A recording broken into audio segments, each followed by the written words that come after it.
E novamente o Lula volta a atacar os dividendos e afirmou que o país precisa de pessoas vivendo da geração de emprego e não em si da distribuição de dividendos. Mas será que isso é verdade e realmente isso está acessível para a grande maioria das pessoas e principalmente dos investidores? E de acordo com os dados divulgados do Poder 360, hoje temos mais de 6,2 milhões de investidores na Bolsa. Fazendo uma conta bem rápida, 6,2 milhões de pessoas, dividido por 210 milhões de pessoas aqui no Brasil, teríamos mais ou menos 2,9% da população investindo na nossa bolsa. É uma porcentagem ainda ridícula, grande parte das pessoas nem fazem ideia o que é a bolsa de valores. Sendo que, inclusive, o número de mulheres vem crescendo aqui na nossa bolsa. Claro que é porque o número de homens também já chegou num patamar maior, mas já indica um interesse maior pelas mulheres. E segundo a B3 e também a XP, o valor investido por faixa etária, ou seja, por idade, quem está entre 16 a 25 anos tem em média R$ 4.000 investidos,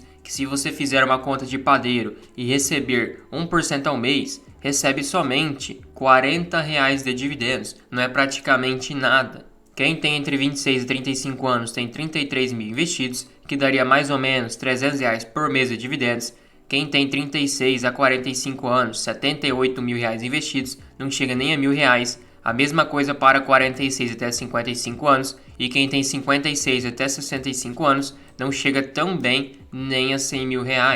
Agora quem já tem mais de 66 anos, ou seja, na idade entre aspas da aposentadoria, tem em média R$ 151 mil investidos, que daria por volta de R$ 1.500 por mês de dividendos. Isso que nem estamos considerando a inflação, porque não é possível retirar todo o dividendo sem perder o seu patrimônio no longo prazo. E essa busca para investimentos tende a crescer mais ainda, já que temos hoje um tempo de contribuição por volta de 30 a 35 anos para poder se aposentar. E hoje os investimentos estão muito mais fácil, com um clique no celular você consegue, começa até mesmo com R$ 20.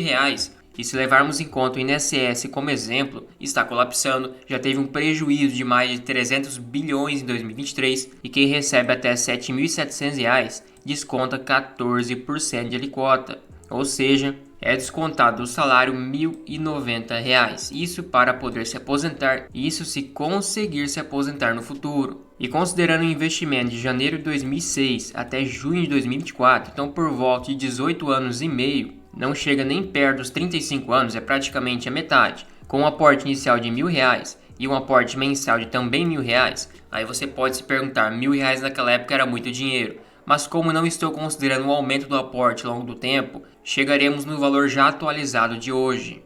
Então já está desconsiderando a inflação. Isso considerando aportes em Banco do Brasil, Itaú, Vale, Petrobras, Sabesp, Transmissão Paulista, Klabin, VEG, Gerdau e Engie, as ações mais famosinhas e mais clichês. Então hoje a pessoa teria 1.463.000 já descontados da inflação, um retorno de 617%. Isso que a pessoa também não teria adotado nenhuma estratégia, simplesmente comprado a qualquer preço, o que é um erro. Quem fica muito tempo investindo acaba tendo um conhecimento maior, acaba sabendo quando está compensatório cada ação e assim faz um aporte mais assertivo e consegue ter um retorno muito maior. E fazendo outra conta de pedreiro, um patrimônio de 1.463.000, se conseguir um dividendo de 7% ao ano, que é bem possível, eu, por exemplo, consegui mais de 8% este ano, teríamos R$ 102 mil de dividendos em um ano, dividido por 12 meses, 8.534. Então passou quase R$ 1.000 o salário base, utilizado como exemplo,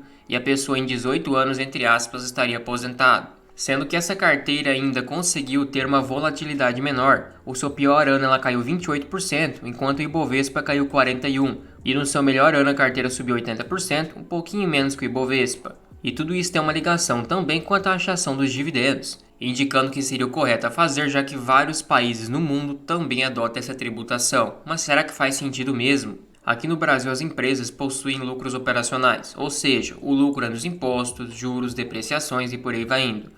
Então, se for descontar os impostos para chegar no lucro líquido, é preciso descontar 25% do montante de imposto de renda para a pessoa jurídica e 9% para a contribuição social, chegando assim 34% do lucro corporativo distribuído. Então, se você aprovar uma taxação sobre os dividendos, é uma bitributação porque já é pago 34% de imposto para depois distribuir aos acionistas o montante do seu lucro. Claro que se essa taxação de dividendos terá uma redução na alíquota, ou seja, uma redução na quantidade de imposto pago pelo IRPJ e pela contribuição social, aí sim pode acabar sendo justa a taxação dos dividendos. Mas não é nada confirmado, nada foi indicado ainda e muito provavelmente a taxação acabará piorando e aumentará os impostos. E não faz sentido a taxação de dividendos por causa disto. A grande parte das empresas no Brasil não dão um bom retorno com crescimento, mas sim com a distribuição de dividendos. Porque se você pega o Banco do Brasil, por exemplo, há 10 anos atrás, ele estava custando R$ 14,55. Hoje está custando R$ 27,05. Ou seja, uma valorização de 85,9% em 10 anos. É ridículo. Praticamente 6 a 7% ao ano perde para a inflação. Então o que salva são os dividendos, já que o retorno em 10 anos considerando os dividendos foi 220%. Outro ponto é que os dividendos acabam amenizando o seu risco. Vamos pegar o Bradesco como exemplo, que é um banco muito sólido. Se formos pegar a cotação de 10 anos atrás, na verdade a pessoa teria prejuízo, porque teria comprado a 13,87, hoje está 11,60. Então os dividendos que foi recebendo em todo esse período, pelo menos você não saiu no prejuízo e teve 23% de ganho. Claro que perdeu para a inflação, mas em questão de rentabilidade nominal, pelo menos ficou positiva.